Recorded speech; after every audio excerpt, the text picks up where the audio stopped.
টুকটুক করে কিন্তু শীত একদম দরজার সামনে এসে দাঁড়িয়েই পড়লো। আর শীতকাল যেহেতু আস্তে আস্তে চলে আসছে, তো শীতের আমেজও শুরু হয়ে গেছে, শীতের শাকসবজিও বাজারে চলে এসেছে। আর শীতের শাকসবজি দিয়ে এখন নানান প্রকারের খাবার খাওয়া হবে, তাই তো সকালবেলা সব শাকসবজি দিয়ে, শীতের সবজি দিয়ে একটা নরম খিচুড়ি রান্না করলাম, সাথে ডিম ভাজা করলাম। আর এই সবজিটা কিন্তু সবজি খিচুড়ি এমনি খেতে ভালো লাগে, আমি ওর সাথে আবার একটু আচার নিয়েছিলাম। এই তো হলাম। তারপরে এগুলো সবজি এগুলো দিয়ে খিচুড়িটা রান্না করেছিলাম। আর এরকম পাঁচমিশালি সবজি দিয়ে কিন্তু খিচুড়ি খেতে বেশ ভালো লাগে। কার কার কাছে এরকম শীতকালীন সবজি দিয়ে কিন্তু লেটকা খিচুড়ি খেতে ভালো লাগে, অবশ্যই কিন্তু কমেন্টে জানাবেন। তারপর এখানে কিছু তরকারি সব খালা কেটে দিয়ে গিয়েছে।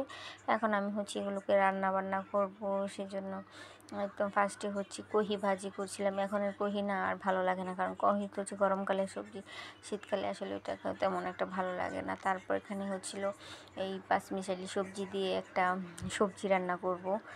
আজকে মাছ রান্না করব না, এটা দিয়ে দিয়ে সবজি রান্না করবো, বাঁধাকপি, ফুলকপি, সিম, আলু, টমেটো দিয়ে একটা সবজি রান্না করব। আর আমার আম্মা না এই সবজিটা রান্না করতো, এত মজা হতো খেতে। আমার আম্মার সাথে আবার একটু বেগুন দিত, কিন্তু আমার বাসায় তো আবার বেগুনে সবার অ্যালার্জি, সবার শরীরে মোটামুটি চুলকানি সমস্যা আছে, সেই জন্য আমি আর বেগুনটা দিলাম না। বেগুনটা আমাদের বাসায় না খাওয়া হয় না বললেই চলে। তারপরে তো একটু টমেটো দিয়ে দিলাম, টমেটো গলা গলা ভাব হয়ে গেলাম। তারপরে তো সবজিটা হয়ে গিয়েছে, আমি একটু ধনিয়া পাতা দিয়ে দিলাম। আগে যখন মা রান্না করতো তখন রান্না করতাম যে এত ধনিয়া পাতা কেন দেয় তরকারিতে, একদম তরকারির চেয়ে ধনিয়া পাতাই বেশি দেখা যায়।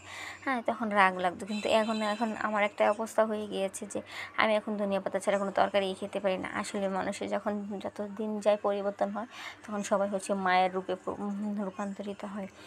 তাই সেরকমই চলছে। তারপর এই সবজিটাকেও রান্না করে নিলাম। তারপরে এখানে মাছগুলোকে একটু হালকা করে ভেজে নিয়েছি। ইলিশ মাছ ভুনা করবো টমেটো দিয়ে, সেই জন্য তো পেঁয়াজগুলোকে সুন্দর করে কুচকুচ করে ভাজি করে নিলাম। তারপরে তো মশলাটাকে সুন্দর করে কষিয়ে নিলাম। এখানে একটু টমেটো দিয়েছি, টমেটো দিয়ে মশলাটাকে বেশ ভালো করে অনেকক্ষণ যাবত কষিয়ে নিয়েছি। আর এখন ইলিশগুলো তো ডিমে পড়া ইলিশ, আর এরকম ডিমওয়ালা ইলিশ খেতে তো বেশ ভালোই লাগে। আমার কাছে তো ডিমওয়ালা ইলিশ খুব ভালো লাগে। ইলিশ মাছটাই মজার মাছ, আর ডিমওয়ালা হলে তো কোনো কথাই নেই। তারপর এখানে এটাকেও সুন্দর করে ভুনা করে নিচ্ছিলাম। একবারে বেশি বেশি করে একটু রান্না করে দিলে রাতের জন্য একটু শারীরিকভাবে শারীরিকভাবে একটু অসুস্থ আছে, রাতের বেলা রান্নাবান্না করতে ইচ্ছা করে না, সেই জন্য এখানে একটু বেশি বেশি করে রান্না করে নিয়ে নিলাম, যাতে রাতের বেলা আর কিছু রান্না করতে না হয়। তো তারপর এখানে ইলিশ মাছটাও আমার রান্না হয়ে ভুনা হয়ে গেছে। তারপরে পাশে চুলায় একে একে করে সবগুলো রান্নাবান্না করে হয়েছে। আর দেখুন ইলিশ মাছের কালারটা কত সুন্দর এসেছে, তাই না? টমেটো দেওয়াতে কালারটা অনেক লাল লাল হয়েছে। আর তরকারিটাও দেখুন কত সুন্দর হয়েছে।